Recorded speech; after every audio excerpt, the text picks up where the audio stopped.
పెళ్లిలో పురోహితుడిగా మంగళసూత్రం కట్టేవాడు మొహం నువ్వును. పెళ్లిలో ఆ తిక్క వేషాలు ఏమిట్రా పంకజం కొడక? పంకజం అంటే ఏమిటో తెలుసా? బురద. బురద నుంచి పుట్టినది అని. నువ్వు దాని కొడుకువే కదా, నీకు ఆ బురద బుద్ధులే పుట్టినట్టున్నాయి. గురువురు మంగళం మీద పడ్డట్టు మధ్యలో నా మీద నోరు పారేసుకోవద్దని చెప్పవే రంగి. అసలు పెళ్లి వారందరితో పాటు నువ్వు వచ్చాయిక అక్కడే ఎందుకు ఉండిపోయానన్నా? అక్కడ మండపం ఇప్పే స్నేహితుడు ఒకడు ఉండుంటాడు, పాపం వాడికి సాయం చేద్దామని ఆగిపోయి ఉంటాడు. కిత్త కిత్త కిత్త. అదేం భాష తెలియదు. ఆఫ్రికన్ కోతుల భాష అంటావా? అది ఆ కోతుల భాష మాత్రం మహా బాగా కుదిరింది ఆ మొహానికి.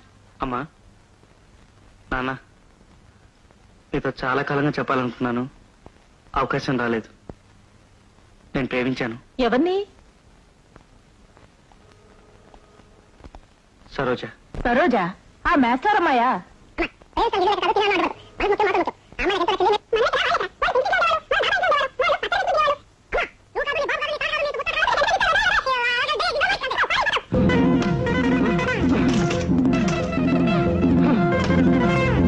చేసుకోవద్దా? చిటి చిటి ఆగు, చిటి చిటి ఆగు. నేను కోరుకున్న అమ్మాయిని చేసుకోవద్దా? అమ్మ సామాన్లన్నీ పగల కొడతాను. ఓ లారీ కృష్ణాలు పోసి ఇల్లంతా తగలబెడతాను. అలా చేస్తే ఒప్పుకుంటారన్నా? కాస్త ఆవేశం తగ్గించి నేను చెప్పేది విను. ఇక ఎవరేం చెప్పినా వినను. వింటే నీకు సరోజుకి పెళ్ళవుతుంది, వినకపోతే నీ కర్మ. నేనేం చేస్తాను, వస్తా. బావా చెప్పు, వింటాను. నువ్వు రాంగ్ సైడ్ రబ్ చేసావు చిట్టి. ఇంకేం చేయమంటావు మరి? నేను చెప్పినట్టు నువ్వు వింటానంటే నేను మాస్టర్ ప్లాన్ చెప్తాను. Operation love bird. రేపు నువ్వు శివాజీ గణేశన్ లా ఓ సీన్ యాక్ట్ చేయాలి. చేస్తే మీ నాన్న సరోజుతో నీ పెళ్లి జరిపిస్తాడు. బాబు అదే కనుక జరిగితే కార్పొరేషన్ ట్యాంకర్ నిండా పాలు తెప్పించి నీకు అభిషేకం చేయిస్తాను. ట్యాంక్ నిండిందా? నిండిందమ్మా.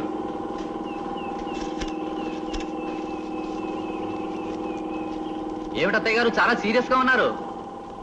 రాత్రి ఆయన తిట్టిన తిట్లను ఎవరేసుకుంటున్నానయ్యా? ఏమిటో మరీ లింగభేదం లేకుండా తిడుతున్నారు ఈ మధ్య. రాత్రి నన్ను వేధవా కుంకాన్ని తిట్టారు. పెద్ద ఆయన కదా, ఊరుకుందరు. ఏం పెద్దలేనాయన, వయసు మనిషికి వస్తుంది, బుద్ధికి కాదు. రాత్రి నేను ఏదో విన్నానేమిటి అత్తయ్య గారు?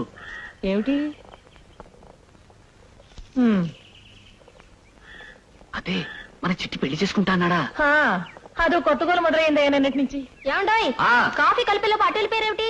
వస్తున్నా. ఇందా నేను వస్తున్నాను, ఉండండి. అలాగే. ఏమైనా మన వాడి నిర్ణయం అంత బాగుండలేదు అత్తయ్య గారు. ఆ బేదంటి పిల్లని చేసుకోవడం ఏమిటి అసహ్యంగాను? మన లెవెల్ ఏమిటి, మన ఆచారం ఏమిటి, మన పద్ధతి ఏమిటి? నువ్వు మొదలెట్టావా? నాకు కావాల్సింది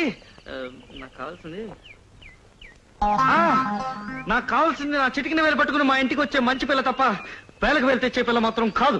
అంటే ఏమిట్రా నువ్వనేది? పెద్దవాళ్ళు మా ప్రమేయం ఏం అక్కర్లేదన్నమాట. నువ్వు టింగురంగా ఓ పిల్లని ప్రేమించుకొస్తే ఆ పిల్లనిచ్చి మేము పెళ్లి చేయాలా? అది అలా అడగండి అత్తయ్య గారు. అసలు మన అంతస్తు ఏమిటి, ఆ పిల్ల అంతస్తు ఏమిటి? మన మేడకు మొదటి అంతస్తుంది, వాళ్ళది డాబా. అది తేడా. అబ్బా నీకొక్కటే చెప్తున్నాను, మా ప్రేమ చాలా ఉన్నతమైంది. దానికి అంతస్తులు అడ్డుకోవడం అడ్డు రావు. మేము ఒక పవిత్ర ఆశయంతో దగ్గర అయ్యామమ్మా. ఆశయమా? ఒక పచ్చడా? ఈ పెళ్లికి మాత్రం నేను ఒప్పుకోనరా. ఒరే చిట్టి, నువ్వు వీళ్ళ మాటలు ఏం పట్టించుకోకరా, పెళ్లి చేసుకో. నీకు వెండి చెంబు కంచం ఫ్రీగా వస్తాయి, నాకు ఆడపడిచి లంచంలో వచ్చేస్తాయి. ఏం లేదు, ఊరికే పిలిచానంతే. వాడికి వత్తాసు పలికే ఉత్తరా. ఈ పెళ్లి జరగడానికి వీల్లేదు కదా అత్తయ్య గారు? వీల్లేదు కాక వీల్లేదు. అది పెళ్లి అంటే ఎన్ని చూసుకోవాలి? వంశం, సాంప్రదాయం, ఆచారాలు, వ్యవహారాలు. నా వల్ల కదయ్యా. నా కంఠంలో ప్రాణం ఉండగా ఈ పెళ్లికి నేను ఒప్పుకోను. ఏమన్నారు అత్తయ్య గారు? ఇంకొకసారి అనండి. నా కంఠంలో ప్రాణం ఉండగా చిట్టి పెళ్లి చేసుకోవడానికి నేను సత్య మీద ఒప్పుకోను. ఎలా చిట్టి, ఈ రాక్షసి పెళ్లికి ఒప్పుకొని ఉంటుందా? వెన్న పుసు కోసం కిరసనాల క్యూలో నిలబడే మొహమ్మదీను 600 ఒప్పుకోనంటుంది మా నాన్న. అందే మాట కనీసిందన్న. ఇక నేను అమ్మాయిని మర్చిపోతాను. నో ఈ పెళ్లి గురించి నిర్ణయించడానికి అదేవర్రా మధ్యలో లిక్కియో టప్పనా అంటే తెలీదు. టెక్స్టరీ చూడాలి. అది వద్దుంది కదా. నేను చేస్తాను నీ పెళ్లి. నువ్వు కోరుకున్న పిల్లని ఇచ్చి ఓ నెల రోజుల్లో నీ పెళ్లి చేసి తీరుతాను. థ్యాంక్ యూ బాబా. చేస్తానన్నది నేను. వరదల్లో మంచినీళ్ళు అమ్మేవాడు మొహం నువ్వు. అంటే నా మాటకి ఆవగించేంతైనా విలువ లేదన్నమాట.